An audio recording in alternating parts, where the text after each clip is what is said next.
कराची में दो सगे बेटों ने बाप को सफाकियत से कत्ल कर दिया। पुलिस ने मकतूल के दोनों बेटों इब्राहिम और अफजल को गिरफ्तार कर लिया है।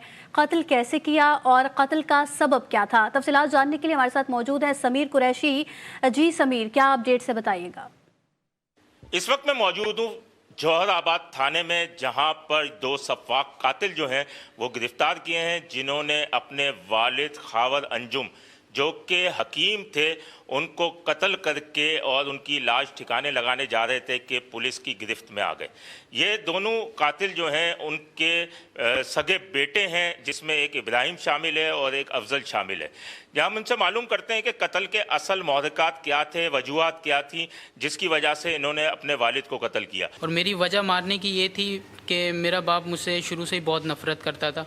मुझे सबसे ज़्यादा पीटा भी उसने। चलो बाप है, पीटता रहता है, पर वो फिर मुझसे मोहब्बत उससे बिल्कुल भी नहीं थी। ना वो मेरे लिए कुछ करता था, बस कहता था बस जो करना तुमने खुद ने करना है, मैं नहीं। मेरे लिए तभी मोहब्बत है जब मेरे लिए काम करोगे, मेरा मज़दूर बन के चलोगे।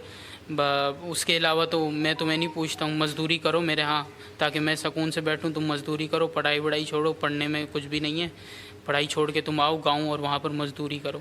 तो ये वजह थी। और फिर दिन ब दिन नफ़रत बढ़ती जाती थी। पहले यह था कि मैं वालिद साहब को सलाम करता था तो वो जवाब भी देते थे, फिर उन्होंने जवाब देना भी छोड़ दिया। इतनी नफ़रत बढ़ गई थी, आमने सामने बैठे पूरा दिन तो बात भी नहीं होती थी। तो वालिद साहब खुद चाहते, मैं तो फिर भी चाहता था कि बाप है मोहब्बत हो जाए, पर वालिद साहब नहीं चाहते थे। भाई इतनी नफ़रत हो गई, मारपीट बढ़ती गई।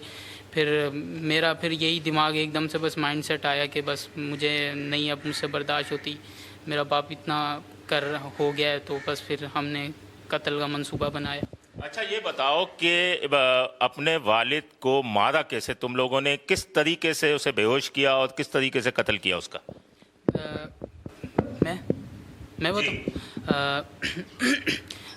कत्ल करने का ऐसे था कि पहले हमने वालिद साहब को अच्छा खाना पीना खिला दिया, पेट भर के इनको खाना खिलाया, कोल्ड ड्रिंक वगैरह सब पिलाई, ताकि जब हम वार करें तो इसका पेट भरा और ये एकदम से वो उठ ना पाए, अपनी मजबूती ना लगा पाए। तो हमारे पास 3 अदद चाकू थे। हम दो ही थे काम करने वाले, हम दो ही इस चीज़ में मुलविस थे और तीसरा कोई था नहीं। तीसरा चाकू हमने सिर्फ अलग तौर पर रखा था कि अगर कोई चाकू मुड़ जाता खुदा ना खास्ता तो हमारे पास बैकअप के लिए कोई चाकू हो।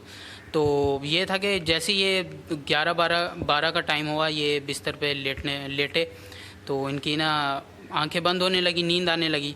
तो फिर पहले मेरे भाई ने वार किया इनको, तो मैंने जल्दी से मुंह पे हाथ रखा और तकिए से इनका सर दबाया।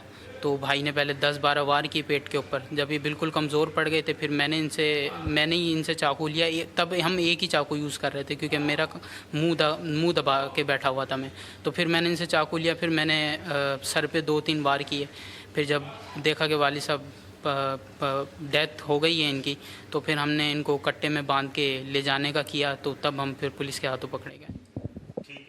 ये वालिद का तशद्दुद का निशाना बनने वालों ने ही वालिद को तशद्दुद का निशाना बनाया और उन्हें कत्ल करके लाश को ठिकाने लगाने जा रहे थे कि पुलिस ने इनको पकड़ लिया और अब ये लॉकअप के अंदर हैं। और अब देखना ये है कि अदालत से इनको कब तक सज़ा मिलती है। जी।